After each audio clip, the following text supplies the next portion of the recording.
Hello, I'm Annette Young and welcome to the 51%, a show about women reshaping our world. And this week we're taking a look at those who are indeed redrawing the world, be it either through cartoons or comic illustrations. Coming up, a prestigious French award for graphic novelists and cartoonists finds itself in the spotlight over the inclusion of women. Also, English graphic novelist Hannah Berry tells us why comics matter. And the Pompidou Centre here in Paris celebrates the work of famed comic artist Claire Bretecher. But we begin in France, where one of the world's biggest comic book festivals recently found itself bowing to pressure to add women to its Grand Prix shortlist. This after a number of comic artists pulled out in protest at the all-male selection. Despite festival organisers hastily cancelling the list, it still sparked a furious debate over gender equality, as Bretécher Laurent reports. 30 names on its shortlist and not a single woman. The renowned Angoulême International Comics Festival was accused of sexism earlier this month after no female artists were nominated for the festival's top honour. 10 male comic book artists decided to boycott the prize out of solidarity. But in the end, the festival's organisers scrapped the shortlist altogether. They'll allow people to vote for their artist of choice. Still, women are glaringly absent from the festival. Florence Sestac is the only female laureate in the Angoulême Festival's 42-year-old history. She won 16 years ago. To have 0 women is shameful. It's shameful. I'm the only woman who's won the top honour at Angoulême. Each time, in each meeting, I always tell the Academy that some women must be part of the shortlist. Women represent 12% of all comic book artists in France. It's a figure that keeps growing in a genre that's extremely popular, not just with children, but also adults. Lisa Mondel has been drawing comics for the past 13 years and thrives in pushing the boundaries. I'm working on a comic book adaptation. It's a sociological investigation into the porn world. People often tell her that she tackles unusual themes for a woman, much to her frustration. Here's a comic book with balls, so to speak. I hear that a lot because my comics are not typically feminine, not soft, introspective, light or beautiful. I make funny and frank comics.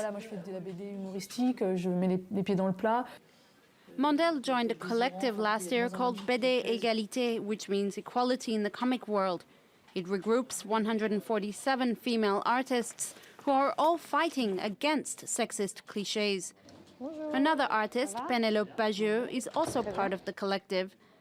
She's known for her feminine protagonists and expressive and humorous characters, a reputation that's earned her the label of being girly.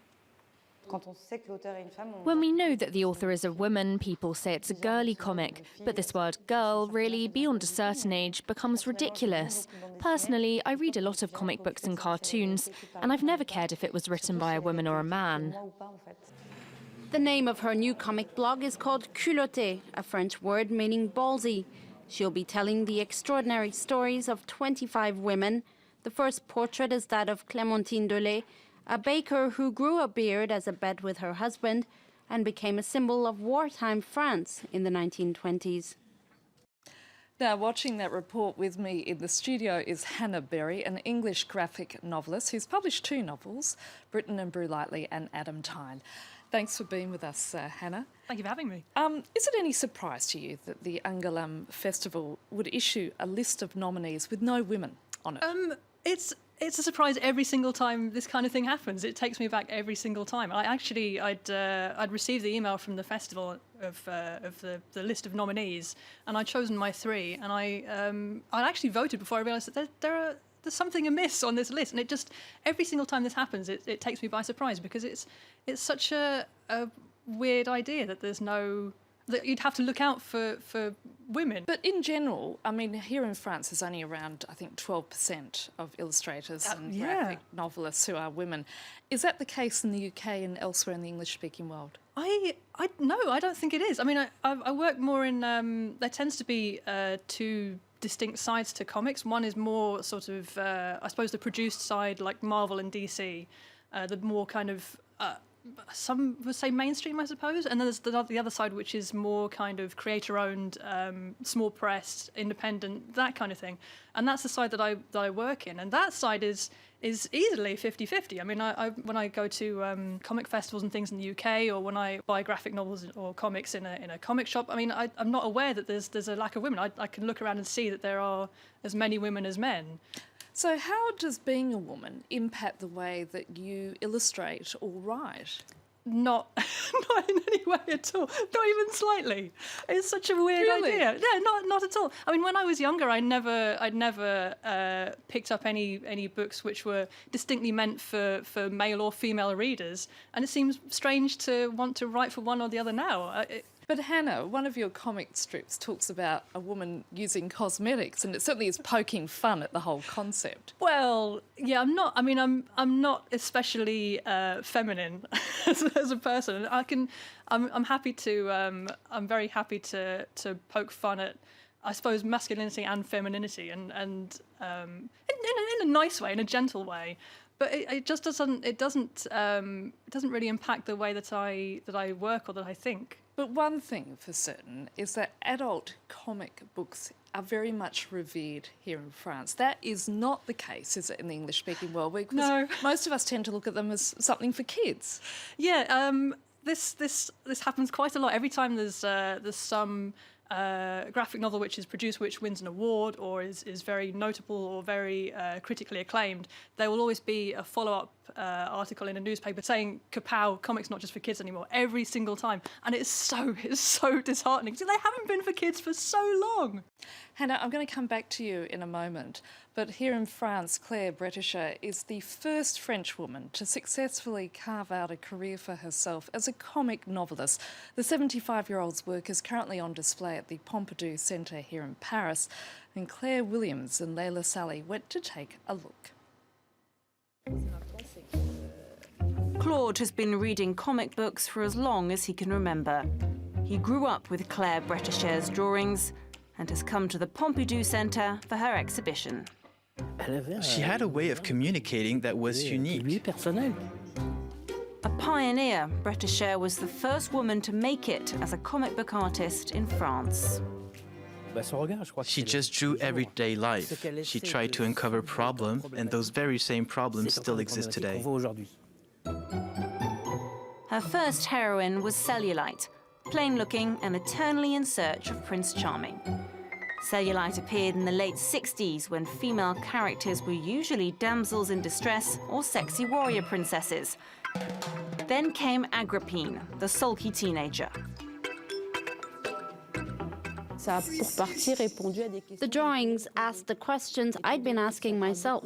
They depicted women, and I'm a woman, so of course there was some kind of common ground. I really identified with those drawings.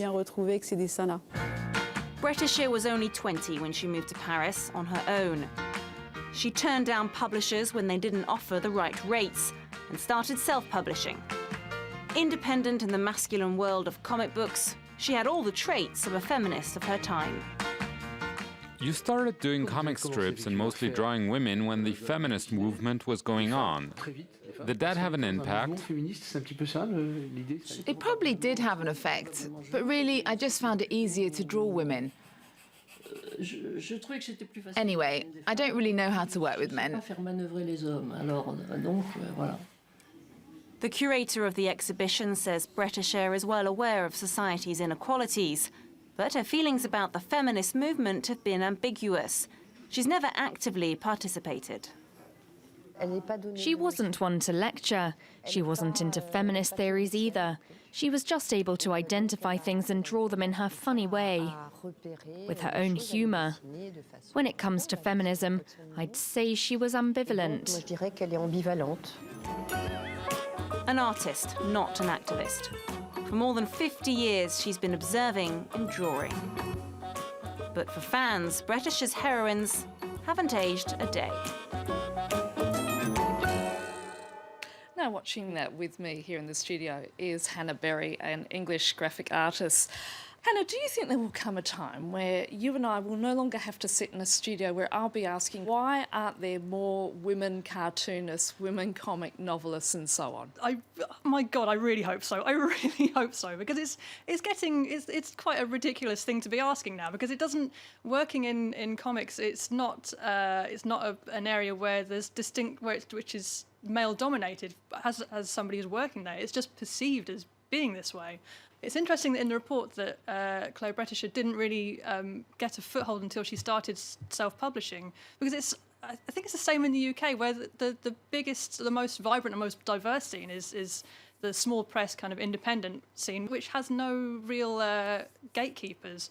And so there's nobody to say, well, you know, this is an area for men. You should not be working here. There's no precedent. There's nothing established. And so people are doing what they want to do, and women are flourishing in this world. And so it's only a matter of time, I hope.